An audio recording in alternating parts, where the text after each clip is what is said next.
그러니까 이거 바꿔 말하면은 지금 이 야당의 멘탈리티로서는 가령 완전 국민 경선이라고 하는 이상한 제도가 새누리당에 의해 채택이 돼서 활용할 수 있는 공간만 생긴다면은 야당이 왜 거길 휘집고 들어오지 않겠느냐.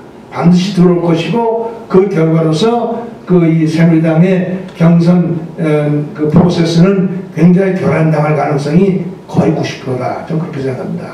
그렇기 때문에 이것을 막아야 된다 하는 것을 중요하게 생각해야 된다. 좀 그렇게 생각을 하죠. 그래서 그런 가능성을 방지하면서 이 소위 그 경선 룰 논란을 해소시켜야 되는데 이재호, 정몽준 그 두 사람은 제가 보기에는 사실은 뭐 그 경위는 어쨌든지 간에 반드시 이 박근혜를 꺾어서 후보자가 되겠다라는 생각보다는 기왕 버린 편이니까 끝까지 가보겠다 하는 그런 생각을 가지고 하다가 경선 룰이 뜻대로 고쳐지지 않으면은 결국 현재와 같은 그런 이 소인의 어떤 저지를 극복하지 못하게 된다는 것을 인식했기 때문에 탈락을 했고,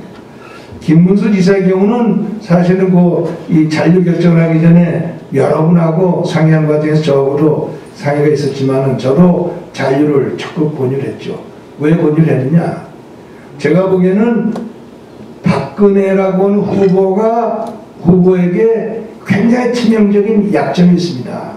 이 약점이라는 게 뭐냐면 그 자질과 관련해서 박근혜가 많은 보수 애국 시민들한테 신임을 받지 못하고 있는 부분이 있어요. 그 부분을 어떻게든지 정치적 어떤 이 프로세스에 의해서 보충을 해줘야 됩니다.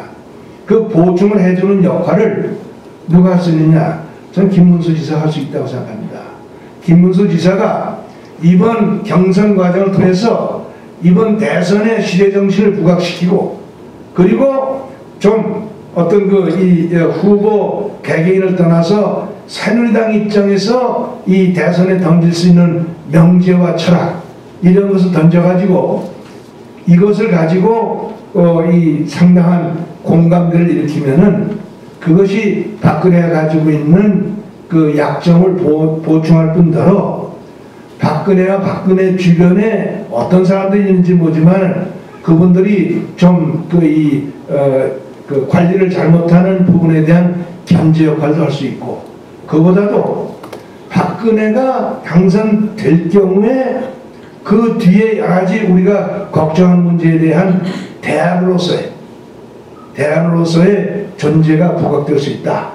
이것을 창출해내는 것이 김문수 지사 당신의 이번 경선 참여를 통해서 해낼 일이요. 이런 얘기를 제가 한 일이 있습니다. 뭐 그것이 김문수 지사의 결심에 결정적으로 작용한 건 아니겠습니다만은 저는 그 김문수 지사의 출마 이 발표 연설을 보고 굉장히 감동을 느꼈어요.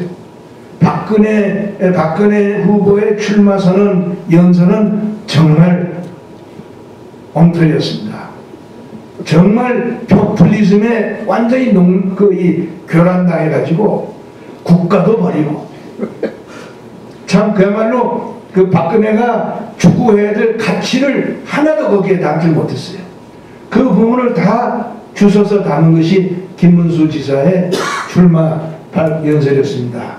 그것으로 됐다. 좀 그렇게 생각합니다. 이제 앞으로 이제 어떤 문제가 있을지 모르지만은 뭐 이제 이렇게 해서 이제 양당의 경선 과정 그리고 대선 과정에서 많은 변화의 이 불씨가 잉태될 수 있습니다.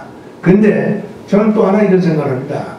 그동안 역시 또 돌아가서 중앙일보의 1일 대선 후보 지지도 분석을 가지고 주로 이제 판단을 했지만은 또 그 밖에 동아일보, 조선일보가 하는 여론 지지도 분석도 크게 대차는 없습니다. 그건 뭘 말하냐면은 그동안 이 박근혜 후보한테 엄청나게 많은 악재들이 계속해서 일어났어요. 그런 악재들에도 불구하고 박근혜의 선두주자로서의 위상이 흔들리지 않고 있습니다. 거기에는 어떤 이 문제가 어떤 이 상황이 담겨 있느냐?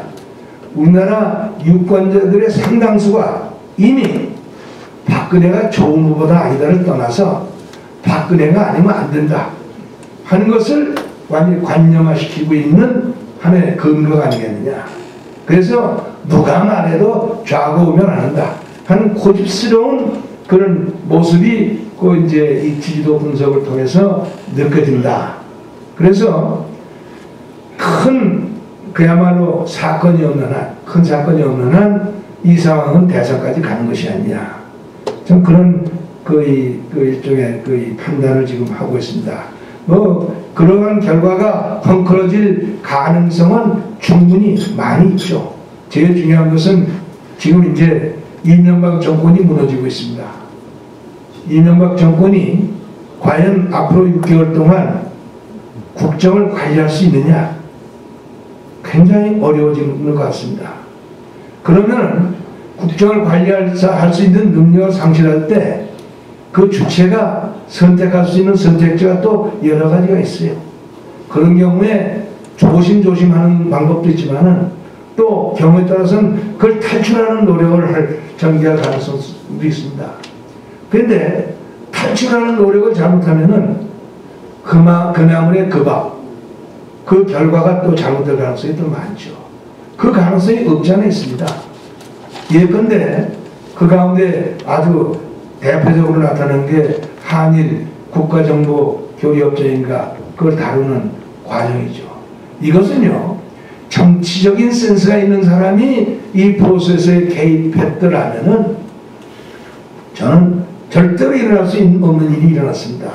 우리한테 이 일본에 대한 국민 정서 감정이라는 게 어떤 것인데, 또 끊임없이 이 문제를 자극한, 이 문제에 관해서 우리의 이 표피를 자극하는 일들이 일어나고 있는데, 이것을 이겨내고 이런 일을 가령 사실은 이 협정의 필요성은 의문의 여지가 없이 있죠. 그러나 이것을 정치적으로 이겨낼 정치력이 있느냐 말이죠. 이걸 생각했어야죠. 그런데 가령 이 문제도 사실은 저는 이런 생각이 듭니다.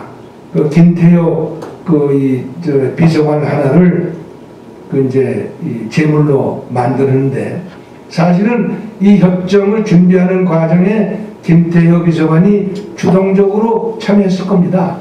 주도했을 거예요. 그러나 이 문제의 정치적 판단은 김태효가 했을 수가 없습니다. 이것은 제가 보기엔 대통령이 한 겁니다. 대통령이